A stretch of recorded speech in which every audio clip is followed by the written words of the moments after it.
नमस्कार मित्रांनो, उत्पादन आहे, सर्व्हिस इंडस्ट्री आहे, जे काय आहे कितीही चांगलं असलं तरी पण ते तुम्हाला योग्य पद्धतीनं मांडता आलं पाहिजे. कस्टमरसमोर, ग्राहकांसमोर, मार्केटमध्ये हे माझं उत्पादन आहे, याची किंमत एवढी आहे, हे माझी सर्व्हिस आहे, त्याची एवढी किंमत आहे. बरोबर ना?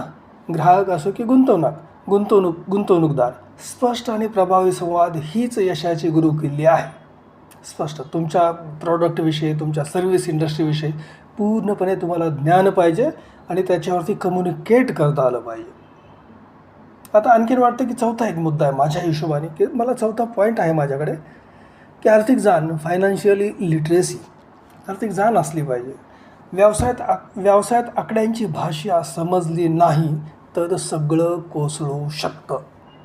नफा, तोटा, खर्च, बजेट या गोष्टींचं भान ठेवणं अनिवार्य आहे.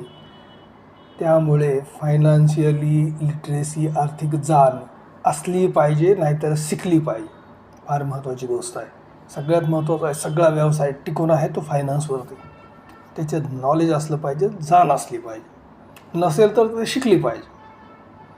आता पाचवा मुद्दा आहे निर्णय क्षमता आणि बदल स्वीकारणं, डिसिजन मेकिंग अँड ॲडॅप्टॅबिलिटी.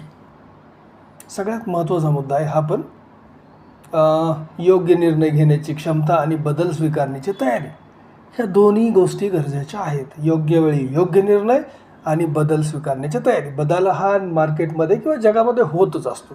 बाजार सतत बदलतो, ग्राहकांच्या गरजा बदलतात.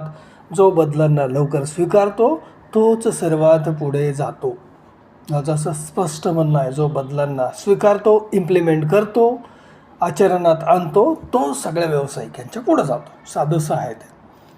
तर मित्रांनो, ही होती 5 महत्त्वाची कौशल्य. त्याच्यामध्ये नंबर 1ला होतं दृष्टिकोन, दुसरं होतं नेतृत्व, तिसरं होतं संवाद, चौथं होतं आर्थिक जाण आणि बदल स्वीकारणं.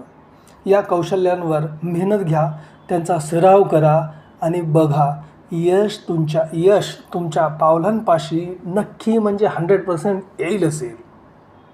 आणि शेवटी मित्रांनो, एक लक्षात घ्या, जर हा व्हिडिओ तुम्हाला आवडला असेल तर लाईक करा, कमेंट करा आणि चॅनलला सबस्क्राईब करायला विसरू नका. नेहमीच असे व्हिडिओ आपण मोटिवेशनल असतील किंवा नवीन काही शिकण्यासारखे असतील तर डेफिनेटली आपण देतच जाऊत. पुढच्या व्हिडिओत भेटूया. तोपर्यंत शिका, पुढे चला आणि यशस्वी व्हा. जिंकणाऱ्याला माझा सलाम. Thank you so much.